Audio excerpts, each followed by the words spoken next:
weird. Some days you're okay and you're doing just fine. Other days it still hurts like it's fresh. It's a process with no definitive time frame. You just have to keep going and know that when all is said and done, you're going to be okay. Welcome back to Navigating Life with Neurodiversity, where we explore the unique experiences and perspective from neurodivergent individuals. I'm your host and most often subject of discussion.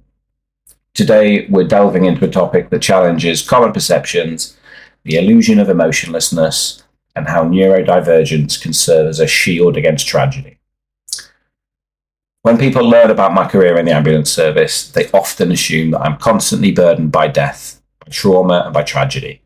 Questions like, how do you not let it get to you? Or more bluntly, do you even feel anything? They're fairly common. The worst question we all hear, though, is what is the worst thing you've ever seen?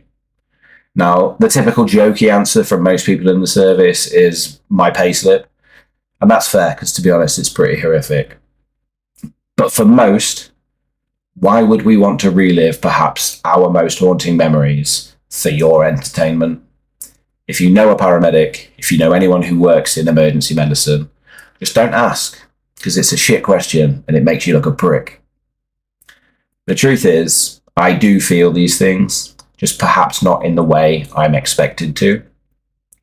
Due to my neurodivergence and the conditions discussed in the previous episode, my brain processes information differently. In extreme situations where most might respond with visible emotion, I operate on logic, hyperfocus, and efficiency. It's not numbness, it's not heartlessness. Before I feel, I process. That's just how I'm wired. But let's break this down. Firstly, my logical mind takes the lead, not my emotions. In the examples of a tragedy like a fatal car crash, a sudden cardiac arrest, a grieving family, I don't freeze. My mind switches to problem-solving mode. Whilst others might be absorbing the surrounding pain, I'm seeing patterns, solutions, and planning my next steps. Where some feel first and think later, my brain is sifting through this information, factoring probabilities, recalling protocol, and much like an operating system running code. I'm wired to act, not react. Secondly, my emotional processing is delayed. I can't feel grief or sadness in the moment like most people. My brain won't let me. These emotions don't strike until much later, sometimes hours, sometimes days, sometimes long after the crisis has passed. But by then the world has moved on, and it makes it seem as though I never felt anything at all. It's not that I don't care, it's that my brain has a built-in lag. Thirdly, I experience sensitivity differently. I don't internalize others' emotions in the same way. I recognize and acknowledge them, but I don't absorb them. And this allows me to mute my own emotions in the moment. I believe it crucial for my role as a clinician. However, to others, it can appear as coldness or detachment. And this perception of emotionlessness can be isolating.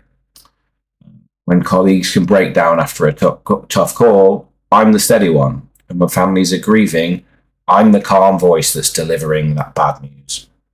However, it never seems that I'm burdened by that tragedy. But here's what many don't see. I do process these heavy moments. I just do them alone when no one is watching. My brain allows me to sit with the emotions I couldn't afford to do during the crisis. In my head, I will replay every call, every death, every moment, like a film, on repeat. But instead of viewing them through an emotional lens, I am analysing, I'm trying to dissect, and I'm still trying to fix what cannot be fixed. I hold these memories, and even if I don't carry the emotional burden in the same way, each one resides in my mind, contained and always ready. You might not guess that I'm haunted. I don't appear to be weighed down by these experiences, but I remember them all, every single one. Will this make me a better paramedic? Will this make me a better clinician? Or will I just be different? That's not for me to say. That's for the people around me, that's for my patients, my colleagues, my clinical supervisors, and those that are there to evaluate my performance. For the record, for the most part, people say I do a good job. My emotional detachment makes me effective in some ways. In some ways, it's a compliment. During a crisis, I can keep a clear head, the pressure doesn't get to me, and my feelings don't cloud my decisions. But it also means I walk a lonely path, processing my emotions on a delayed timeline, often without the communal support that others might receive. This is the paradox of neurodivergence. It's a shield against an immediate emotional overwhelm, yet a conduit for a solitary processing later. If you'll allow me to tell you a brief story to exemplify the discussion that we're having. Around 18 months ago, me and a colleague were called to unexpected death of a young female. And by young, I mean a child. On arrival, this death was intentional and beyond the point that we as a responding emergency service could do anything to alter the outcome. I was very fortunate that on this day, I was working with a colleague whose compassion is one of the most admirable traits about her in my view. She's a wonderful clinician, she's knowledgeable, she's a great mentor, but she is an incredibly compassionate individual. And this job was made easier due to that fact, because I went into operating mode, crisis mode. This is what I need to do. There are boxes that I need to tick to make sure this process is followed properly. And my colleague was the one that delivered the news to the family. I can still hear the scream from the grandmother. These moments stick with us. They stay with us for the rest of our lives. That's the point I'm trying to make. I might not visibly show it, but these things stay with us forever. Colleagues that I've worked with will be able to attest to the fact that I can pull up outside a front door of a property and I can tell you I've been here before, and I will remember the patient's name, why I came, and what I did last time I was here. Because every single job I go to is replayed in my head like I'm watching a DVD. So understanding this aspect of neurodiversity and the challenges, it challenges our conventional views on empathy and emotional expression. It's a reminder that just because someone doesn't display emotions in a typical manner, it doesn't mean they're unfeeling. Their processing is simply different. It's internal, it's delayed, and it's deeply personal.